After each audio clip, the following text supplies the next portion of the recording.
So the tractate of Nedarim, the Masechet of Nedarim, is all about the power of language. And we've learned that language is interpreted in accordance with Lashon B'nai Adam, with human speech. So it goes according to custom and practice. But we've also learned that it goes according to intent. So, for example, we learned in the fifth Mishnah, Rabbi Yehuda says, Kunam yain she'eni toem ad she'eh ha'pesach. Rabbi Yehuda says, I swear, Kunam is short for korban, that I taste no wine until Pesach shall be. And the Mishnah rules he's only forbidden until Pesach night, Leilei HaPesach, because of his intention. Shelo nitkavan zeh, eil ad sha'ah shederech b'nei adam lishtot yain. He only meant, when he said until Pesach, he only meant until the time when people normally drink wine. And on Pesach, of course, that's the beginning of Pesach. It's not the end of Pesach.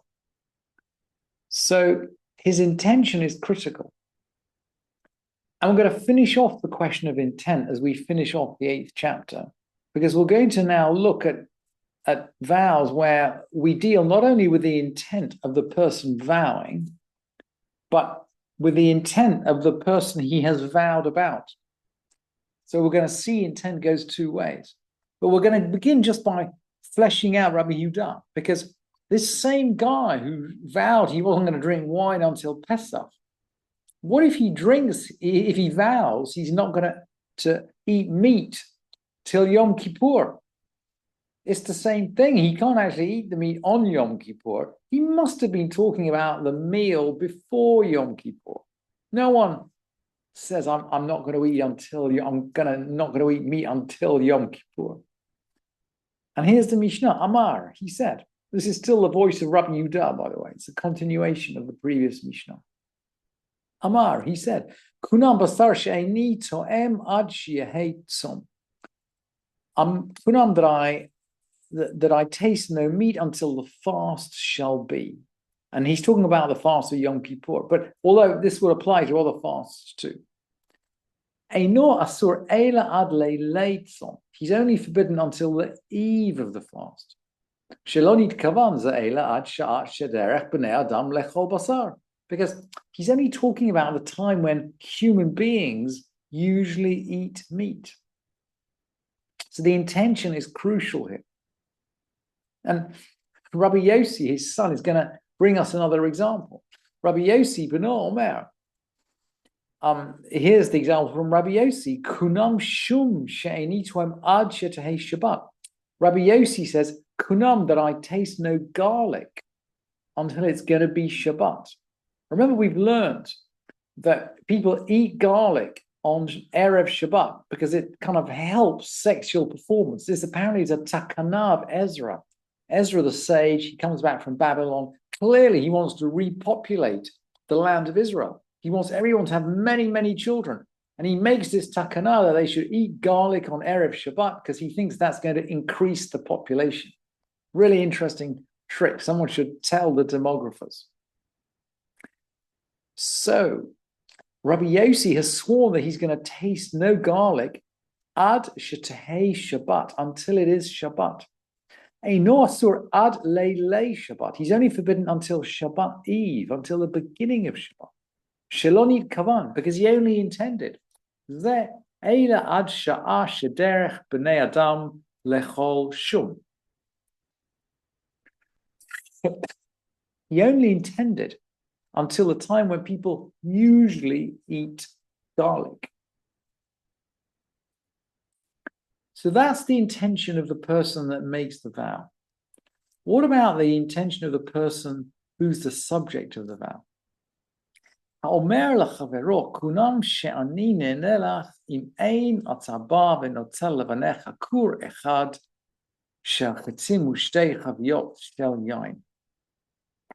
Someone says to his neighbor, Kunam, that I benefit from you. I swear not to have any benefit from you. If you don't come and take for your sons a kur of wheat and 2 barrels of wine. Essentially, he says, look, I'm desperate to give you for your sons 2 barrels of wine and a cur of wheat. And by the way, just to reinforce the point, if you don't come and take them, I'm going to swear that I never benefit from you. I never eat a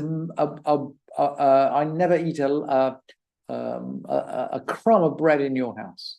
Yeah, I never cross your territory. I get no benefit from you at all. You can see, by the way, why the rabbis don't like vows. People get into terrible trouble with vows. But in this case, it seems to be that there's a release even without a formal annulment. So the Mishnah goes on,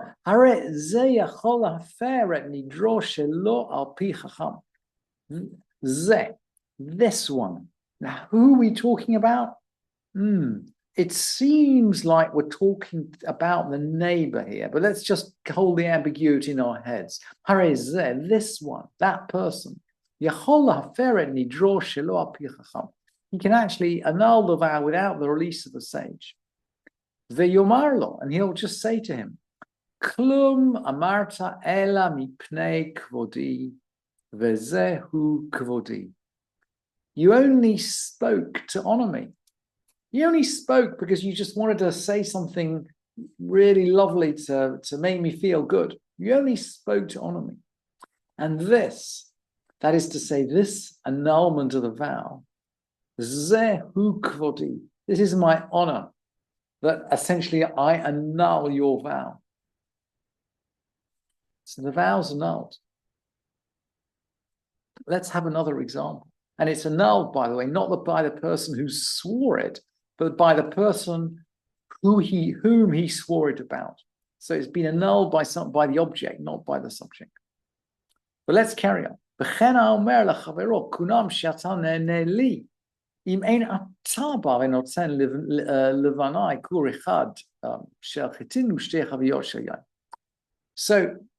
we're going to play the reverse game here. He says, Kunam, that you don't benefit from me. You won't be allowed in my house if you don't give my son. Sorry, if you don't give my sons, typo on the translation, a cur of wheat and 2 barrels of wine. This is emotional blackmail. And the sages are going to disagree, by the way. Rabbi Meir Omer Asurad Sheiten. Rabbi Meir says the vow holds. He's forbidden until he gives. Can't do anything about it. But, and the Chachamim say, and the halacha goes according to the Chachamim, the Chachamim Omrim, the sages say he can annul this vow too without going and seeing a sage. All he has to say, for Yomar, all he has to say is, Hare ani ke'ilu hitkabalti. It is as if I have already received it. So here actually the speaker is annulling, not the recipient. But he's saying, here it is as if I'd already received it. So I'm going to create a legal fiction that I've received the core of wheat and the 2 barrels of wine, and the vow is no more. Let's say they were urging him to marry his sister's daughter. Let's go a bit broader now. Hayu masavrim bo laseit et bat achuto. So they wanted him to marry his sister's daughter. Now, this was much more common, by the way, in the time of the Mishnah than it is now. And there's no prohibition. There's no biblical prohibition on marrying your sister's daughter. You can do that. And there's a suggestion in the Talmud that it's a positive thing to do. It's an act of tzedakah. And remember, in the time of the Mishnah, to be an unmarried woman was kind of entering into a dangerous space. You know, you might be exploited. You might not have financial resources to survive. You can protect a woman you can protect someone by taking her as a wife, maybe even as an additional wife, if you've got the financial resources to sustain her. Although in this case, it seems as though he doesn't want to do it, and people are pressurizing him to do it. They were urging him, they were pressuring him to marry his sister's daughter. So what does he say? So But he's gonna fight back with a vow. He says, Kunam shehi li le'olam. Kunam, that she ever benefits from me. I swear that she can never benefit from me. That means, for example, she can't accept kiddushin, for example. V'chein, similarly, hamagareshet ishto, someone who's divorcing his wife. Ve'amar kunam ishti nehneit li le'olam. I swear that my wife can never benefit from me forever. This is his divorced wife. Obviously, if she's married, he can't make that oath because he has to support her. So he swears she's never going to benefit him. Maybe he wants, Kahati suggests he wants to make sure he never remarries her. And the Mishnah goes on, Hare elu mutarot mi lahanotlo. But actually, they are permitted to benefit from him. Sheloni kavan ze elaseit ishud. You know, he's only made this vow because he didn't want to enter into marriage. Either he didn't want to remarry his divorced wife, or he didn't want to marry his sister's daughter. But he wasn't generally talking about no benefits at all.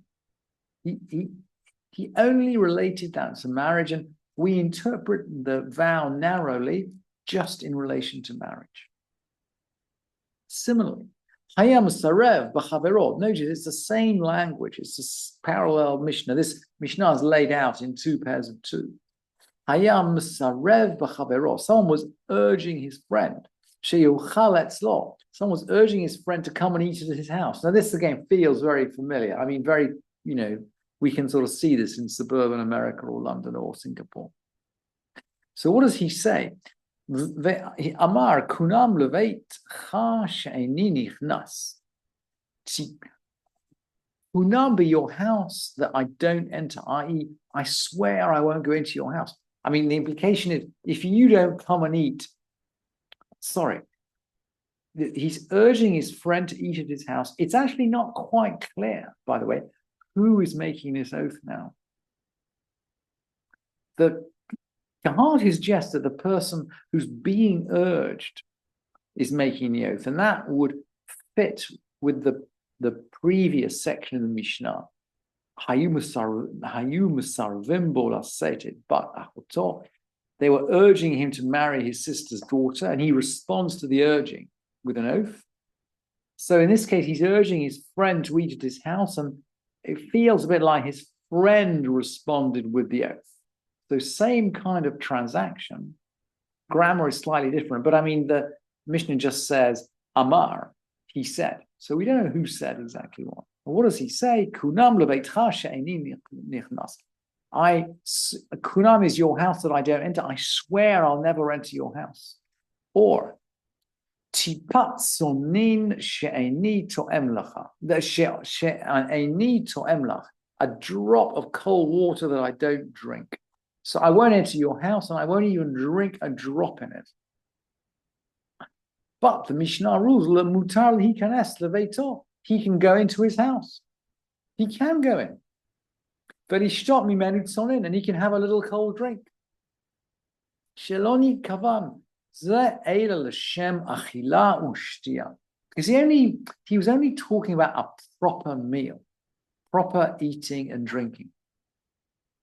So we can use we can use intent to narrow down the intention of the vow, and sometimes it plays both ways. So it can play in either direction. It can play in the direction of the person that made the vow, as we've just seen, and sometimes it goes in line with the direction of the person that was the object of the vow.